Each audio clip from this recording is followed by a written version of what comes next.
सुमेरु पर्वत की चोटी पर, जहां देवता, अर्षि मुनि और दिव्य आत्माएं भगवान ब्रह्मा की स्तुति करने और मार्गदर्शन प्राप्त करने के लिए एकत्र होते थे, एक महत्वपूर्ण सभा आयोजित हुई। यह वह समय था जब सृष्टि के रहस्यों और ब्रह्मांड की अनंत शक्तियों को समझने की जिज्ञासा हर मन में थी। सभी देवताओं ने भगवान ब्रह्मा से अविनाशी तत्व के बारे में जानने का अनुरोध किया। देवताओं ने निवेदन किया, हे सृष्टिकर्ता ब्रह्मा जी, आप ही इस ब्रह्मांड के जन्मदाता हैं। आपसे बड़ी कोई शक्ति नहीं है। कृपया हमें उस अविनाशी तत्व का ज्ञान दें जो सब कुछ उत्पन्न करता है, सब में विद्यमान है और जो शाश्वत और अनंत है। हमें सत्य का मार्ग दिखाए। ब्रह्मा जी ने देवताओं की बात सुनी, लेकिन शिवजी की माया से मोहित होने के कारण वे सत्य को पहचानने में असमर्थ थे। इसके बावजूद वे स्वयं को ही सर्वोच्च मानने लगे और अत्यंत गर्व से बोले, हे देवताओं, मैं ही इस संसार का मूल हूं, मैं अजन्मा हूं, स्वयंभू हूं। यह संपूर्ण सृष्टि मेरी ही शक्ति से उत्पन्न हुई है। मैं ही ब्रह्म स्वरूप हूं और मुझसे परे कोई अन्य शक्ति नहीं है। मैं ही प्रवृत्ति और निवृत्ति का मूलाधार हूं। ब्रह्मा जी की इस घोषणा ने सभा में हलचल मचा दी। वहां उपस्थित देवगण, ऋषिगण और स्वयं भगवान विष्णु उनकी बातों को सुनकर असमंजस में पड़ गए। भगवान विष्णु, जो सत्य के रक्षक और पालन करता थे, ब्रह्मा के इस अभिमानपूर्ण वक्तव्य को सहन नहीं कर सके। हे ब्रह्मदेव, यह कैसे संभव है कि आप स्वयंभू और सर्वोच्च हों? क्या आप यह भूल गए कि आपकी सृष्टि की शक्ति और सामर्थ्य भी मेरी कृपा से ही है? मैं ही सृष्टि के पालन का दायित्व निभाता हूं। मेरी आज्ञा के बिना आप सृष्टि की रचना कैसे कर सकते हैं?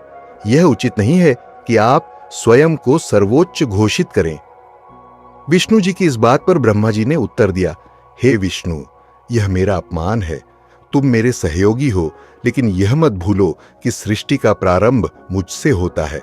मैं ही सबका मूल हूं। विष्णु जी ने उत्तर में कहा, यदि आप स्वयं को सर्वोच्च मानते हैं तो यह सिद्ध करें। क्या आप यह जानते हैं कि यह सृष्टि किस अविनाशी तत्व से उत्पन्न होती है और किसमें समाहित हो जाती है? इस प्रकार तर्क वितर्क आरंभ हुआ। ब्रह्मा और विष्णु दोनों ही स्वयं को सर्वोच्च सिद्ध करने के प्रयास में शास्त्र वचनों का सहारा लेने लगे। सभा में उपस्थित देवता यह देख चिंतित हो उठे। कोई भी इस विवाद का समाधान नहीं निकाल पा रहा था। अंततः देवताओं ने यह प्रस्ताव रखा कि वे इस विषय पर वेदों से मार्गदर्शन लें। जब ब्रह्मा और विष्णु के मध्य यह विवाद अपनी चरम सीमा पर पहुंचा, तो देवताओं ने समाधान के लिए वेदों का सहारा लेने का निर्णय किया। देवताओं की प्रार्थना पर चारों वेद, ऋग्वेद, यजुर्वेद, सामवेद और अथर्ववेद दिव्य स्वरूप धारण कर सभा में प्रकट हुए। उनके आगमन से वातावरण पवित्र हो उठा और उनकी उपस्थिति ने सभी को विस्मित कर दिया। देवताओं ने विनम्रता से उनसे निवेदन किया, हे वेदों, आप ही समस्त ज्ञान और सत्य के स्रोत हैं। कृपया हमें यह बताएं कि इस सृष्टि का वास्तविक मूल कौन है? ब्रह्मा और विष्णु में से कौन सर्वोच्च है? चारों वेदों ने एक स्वर में उत्तर दिया, हे देवताओं, यह विवाद व्यर्थ है। सत्य तो यह है कि इस ब्रह्मांड का आधार, अनादि और अनंत तत्व केवल भगवान शिव हैं। वही पर ब्रह्म सबका मूल और सब में व्याप्त है। अब हम क्रमशः अपनी गवाही प्रस्तुत करते हैं, जिसके भीतर समस्त भूत निहित हैं, जिससे यह सृष्टि उत्पन्न होती है और जिसमें अंत में सब कुछ विलीन हो जाता है। वही परमात्मा रुद्र रूप में विद्यमान है। वह सृष्टि के जन्मदाता और विनाशक है। वे ही सत्य, ज्ञान और अनंत हैं। एको रुद्रो न द्वितीयाय तस्थु। केवल रुद्र ही एक है, उनके समान और कोई नहीं। ऋग्वेद ने यह भी कहा कि शिवजी की आराधना से ही मनुष्य जीवन के बंधनों से मुक्त हो सकता है। यजुर्वेद ने कहा, जिसके द्वारा हम वेद प्रमाणित होते हैं, जो समस्त यज्ञों और योगों के दृष्टा हैं, वह एकमात्र भगवान शिव ही हैं। सभी ईश्वरीय कर्म उनकी शक्ति से संचालित होते हैं। शिवाय च शर्वाय च। वह शिव भी हैं और शर्व भी, अर्थात सृजन और संहार दोनों के मूल। यजुर्वेद ने शिवजी को सर्वोच्च यज्ञ पुरुष कहा, जिनकी आराधना से समस्त पाप नष्ट हो जाते हैं। सामवेद ने कहा, जो इस संसार के समस्त प्राणियों को मोह से बाहर निकालते हैं, जो योगियों द्वारा ध्यान प्राप्त होते हैं और जिनके प्रकाश से सारा ब्रह्मांड प्रकाशित होता है, वे भगवान शिव ही हैं। नमः शंभवेच मयोभवेच।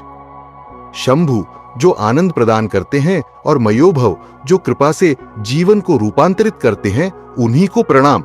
सामवेद ने शिवजी को त्र्यंबक कहकर संबोधित किया, जो तीनों गुणों सत्व, रजस और तमस के अधिपति हैं। अथर्ववेद ने कहा, जिसकी भक्ति से आत्मा का साक्षात्कार होता है, जो सुख दुख से परे अनादि और अनंत ब्रह्म स्वरूप हैं, वही भगवान शंकर हैं।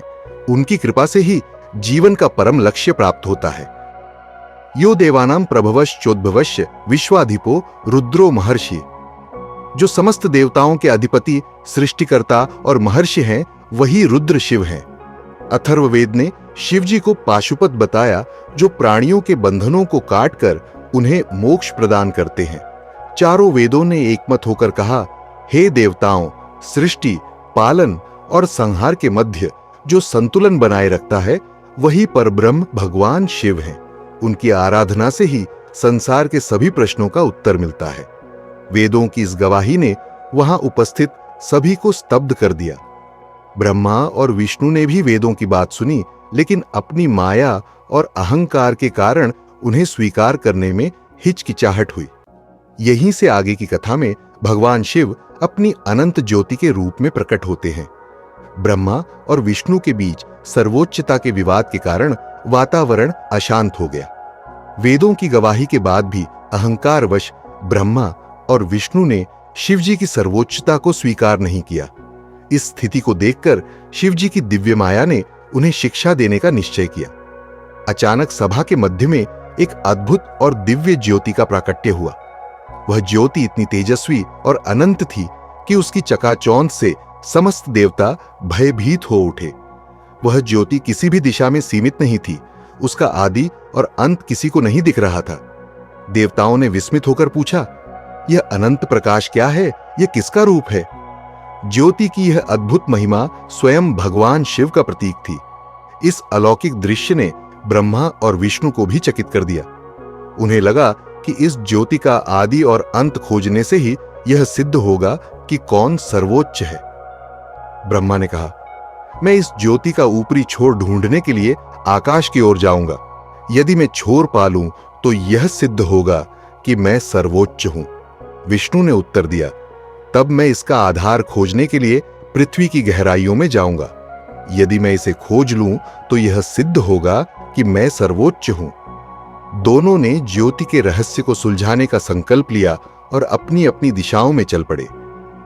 ब्रह्मा हंस रूप धारण कर अनंत ज्योति का ऊपरी छोर खोजने के लिए आकाश की ओर उड़ चले। उन्होंने हजारों वर्षों तक प्रयास किया, लेकिन ज्योति का छोर कहीं नहीं मिला। अपनी असफलता छिपाने के लिए उन्होंने एक केतकी पुष्प, केंद्रीय पुष्प से झूठी गवाही देने के लिए कहा। केतकी पुष्प ने सहमति दी और ब्रह्मा लौटकर विष्णु के पास आए। विष्णु ने वराह, सुअर का रूप धारण कर पृथ्वी की गहराइयों में अनंत ज्योति का आधार खोजने का प्रयास किया। उन्होंने भी हजारों वर्षों तक प्रयास किया, लेकिन ज्योति का आधार कहीं नहीं मिला। अपनी असफलता को स्वीकार करते हुए वे लौटकर वापस आए और ब्रह्मा से मिले। जब दोनों एकत्र हुए तो ब्रह्मा ने झूठ बोलते हुए कहा, मैंने इस ज्योति का ऊपरी छोर पा लिया है। केतकी पुष्प इसका साक्षी है। विष्णु ने ईमानदारी से अपनी असफलता स्वीकार की और कहा, मैं इसका आधार नहीं खोज पाया। यह ज्योति अनंत है। इससे यह स्पष्ट होता है कि यह किसी अद्भुत शक्ति का प्रतीक है। उस क्षण ज्योति से भगवान शिव स्वयं प्रकट हुए। उनका त्रिनेत्र, गले में नाग और उनके हाथ में त्रिशूल देख सभी देवताओं ने उन्हें पहचान लिया। शिवजी ने क्रोधित होकर ब्रह्मा से कहा, हे ब्रह्मा, तुमने अपनी असफलता छिपाने के लिए झूठ बोला और मेरी महिमा का अपमान किया। तुम्हें इस अपराध का दंड मिलेगा। भगवान शिव ने ब्रह्मा को यह शाप दिया कि उन्हें संसार में पूजा नहीं जाएगा। वहीं उन्होंने विष्णु की सत्यनिष्ठा और विनम्रता से प्रसन्न होकर उन्हें सृष्टि के पालन का दायित्व सौंपा। इसके बाद भगवान शिव ने कहा, यह ज्योति मेरे अनंत स्वरूप का प्रतीक है। यह ज्योतिर्लिंग कहलाएगी और इसके दर्शन से मनुष्य के सभी पाप नष्ट हो जाएंगे। जो भी इस ज्योति का आराधन करेगा वह मुझे प्राप्त करेगा। इस प्रकार शिवजी ने ब्रह्मा और विष्णु को अपनी दिव्य महिमा से परिचित कराया और सत्य को प्रकट किया। यही अनंत ज्योति 12 ज्योतिर्लिंगों का मूल स्रोत बनी। ज्योतिर्लिंग के प्राकट्य और सत्य के उद्घाटन के बाद भी ब्रह्मा जी का अहंकार समाप्त नहीं हुआ। उन्होंने भगवान शिव को अपने से निम्न समझते हुए कहा, हे शिव, तुम मेरे पुत्र समान हो, तुम्हें मेरी आज्ञा का पालन करना चाहिए। यह ज्योति भी मेरी ही शक्ति से प्रकट हुई है। ब्रह्मा जी के इस अहंकार पूर्ण और अनादर भरे शब्दों को सुनकर शिवजी क्रोधित हो उठे। उनका तीसरा नेत्र खुलने लगा और उनकी ललाट से अत्यंत भयंकर तेज उत्पन्न हुआ। उस तेज से एक शक्तिशाली और रौद्र रूप धारण करने वाले देवता प्रकट हुए। वे थे भैरव। भैरव का स्वरूप अत्यंत भयानक था। गले में नरमुंडों की माला, उनके हाथ में त्रिशूल और डमरू था। उनकी आंखों में अग्नि की ज्वालाएं प्रज्वलित थीं। भैरव को देखकर देवताओं और ऋषियों में भय व्याप्त हो गया। शिवजी ने भैरव को आदेश दिया, हे भैरव, तुम ब्रह्मा के इस अहंकार का नाश करो और इन्हें सत्य का पाठ पढ़ाओ। शिवजी की आज्ञा पाते ही भैरव ने ब्रह्मा की ओर रौद्र दृष्टि से देखा। ब्रह्मा जी भयभीत होकर अपनी रक्षा के लिए प्रार्थना करने लगे, लेकिन भैरव ने उनकी प्रार्थना अनसुनी कर दी। तुमने शिवजी का अपमान किया है और झूठ का सहारा लिया है, इसका परिणाम तुम्हें भोगना होगा। इसके साथ ही भैरव ने अपनी बाईं उंगली के नख से ब्रह्मा के 5वें सिर को काट दिया। पंचम सिर के कटते ही ब्रह्मा जी का अहंकार नष्ट हो गया। ब्रह्मा जी को अपने किए पर पछतावा हुआ और उन्होंने शिवजी की शरण में जाने का निश्चय किया। ब्रह्मा जी का पंचम सिर काटने के कारण भैरव को ब्रह्म हत्या का पाप लग गया। सिर उनके हाथ में चिपका रह गया और उनसे अलग नहीं हुआ। शिवजी ने उन्हें आदेश दिया, तुम इस सिर को लेकर काशी जाओ, वहीं इस पाप से मुक्त होगे। इस घटना के कारण तुम्हारा नाम या काल भैरव आकार होगा, क्योंकि तुमने समय के साथ ब्रह्मा के अहंकार को नष्ट किया है। तुम्हें काशी का अधिपति नियुक्त किया जाता है। वहां तुम धर्म और न्याय के संरक्षक बनोगे। भगवान शिव ने भैरव को आशीर्वाद देते हुए कहा, जो भी तुम्हारी पूजा करेगा उसके समस्त पाप नष्ट हो जाएंगे। तुम संसार के सभी भक्तों के पापों का नाश करने वाले और उन्हें मुक्ति का मार्ग दिखाने वाले कहलाओगे। इस प्रकार भैरव का प्राकट्य शिवजी के न्याय और सत्य की स्थापना के लिए हुआ। उनके द्वारा ब्रह्मा जी का दंड शिवजी की महिमा का प्रतीक बना और उनके न्याय की मर्यादा स्थापित हुई। भगवान शिव के आदेश का पालन करते हुए भैरव जी ब्रह्मा का पंचम सिर कपाल हाथ में लेकर काशी की ओर चल पड़े। उनके पीछे पीछे ब्रह्म हत्या भी चली, क्योंकि उन्होंने ब्रह्मा का सिर काटा था। भैरव जी का स्वरूप अत्यंत रौद्र था। उनके गले में नरमुंडों की माला, उनके हाथ में त्रिशूल और डमरू था और उनकी दृष्टि तेजस्वी और भयानक थी। काशी नगरी, जिसे भगवान शिव ने स्वयं अपनी निवास भूमि के रूप में चुना था, आध्यात्मिकता और मुक्ति का केंद्र मानी जाती है। जैसे ही भैरव जी काशी के द्वार पर पहुंचे, वहां का वातावरण पवित्र और शांत हो गया। इस पावन भूमि पर पहुंचते ही भैरव जी का चिमटा और कपाल उनके हाथ से स्वतः पृथ्वी पर गिर पड़ा। भैरव जी के काशी में प्रवेश करते ही ब्रह्म हत्या, जो अब तक उनका पीछा कर रही थी, तुरंत नष्ट हो गई। काशी की भूमि में भगवान शिव की कृपा से भैरव जी पवित्र हो गए और ब्रह्म हत्या के पाप से मुक्त हो गए। ब्रह्म हत्या ने भैरव जी से कहा, हे काल भैरव, आपके सानिध्य और काशी के पवित्र प्रभाव के कारण मुझे भी मुक्ति प्राप्त हो गई। इस स्थान की महिमा अनंत है। यहां आने वाले भक्त भी अपने समस्त पापों से मुक्त हो जाएंगे। जहां भैरव जी का चिमटा और ब्रह्मा का कपाल पृथ्वी पर गिरा, उस स्थान को कपाल मोचन तीर्थ कहा गया। यह स्थान शिवजी के अनंत स्वरूप और भैरव जी की तपस्या का साक्षी बना। शिवजी ने घोषणा की, यह कपाल मोचन तीर्थ वह स्थान होगा जहां आकर भक्त अपने पापों से मुक्ति पा सकेंगे। यहां सविधि पिंडदान और देव पितृ तर्पण करने से ब्रह्म हत्या जैसे महापाप भी समाप्त हो जाएंगे। यह स्थान सभी तीर्थों में श्रेष्ठ होगा। भगवान शिव ने काशी को केवल एक नगर नहीं बल्कि मोक्षदायिनी भूमि का दर्जा दिया। उन्होंने कहा, काशी मेरी स्वयं की भूमि है, यहां का प्रत्येक कण पवित्र है। जो भी भक्त यहां आकर भैरव जी की पूजा करेगा उसे जन्म मरण के चक्र से मुक्ति मिलेगी। काल भैरव को काशी का अधिपति घोषित किया गया। शिवजी ने भैरव से कहा, हे भैरव, तुम काशी में धर्म और न्याय के रक्षक रहोगे।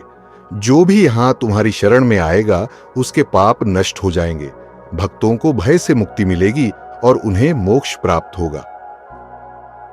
कपाल मोचन तीर्थ को ब्रह्म हत्या और अन्य पापों के निवारण का स्थल माना जाता है।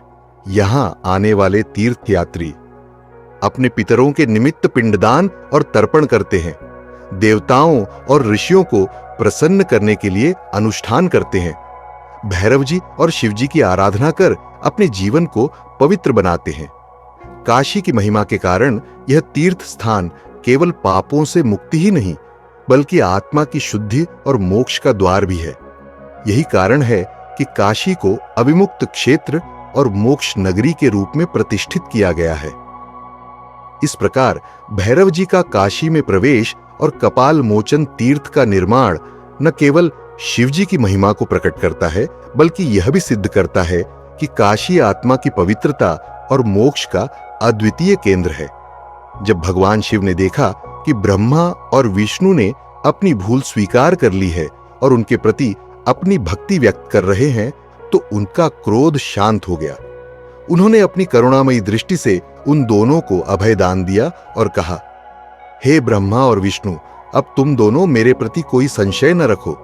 यह घटना केवल सत्य और धर्म की स्थापना के लिए हुई है। ब्रह्मा, तुम सृष्टि के रचयिता हो और विष्णु तुम पालन करता हो। मेरा आशीर्वाद सदैव तुम दोनों पर रहेगा।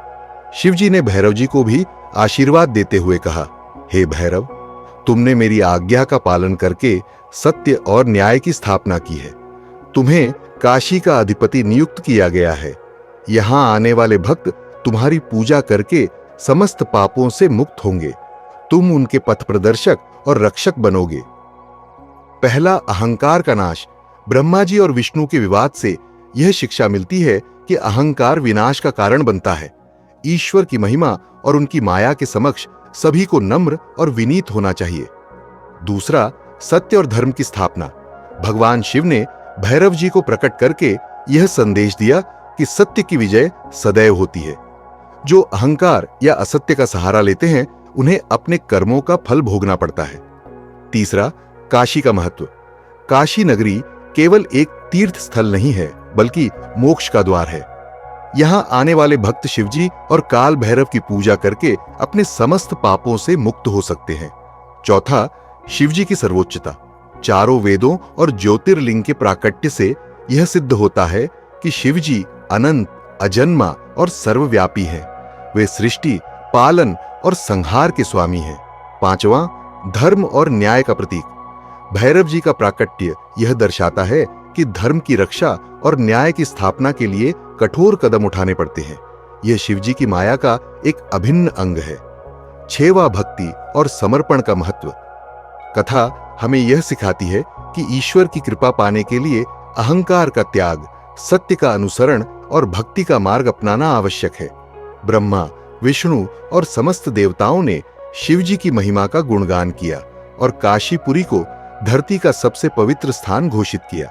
उन्होंने कहा, जो भी शिवजी की शरण में आता है वह समस्त पापों से मुक्त होकर मोक्ष प्राप्त करता है। शिवजी ही सृष्टि के मूल आधार और परब्रह्म है। उनकी भक्ति से जीवन सार्थक होता है। इस प्रकार यह कथा हमें शिवजी की अनंत करुणा, उनके न्यायप्रिय स्वरूप और धर्म की सर्वोच्चता को समझने की प्रेरणा देती है।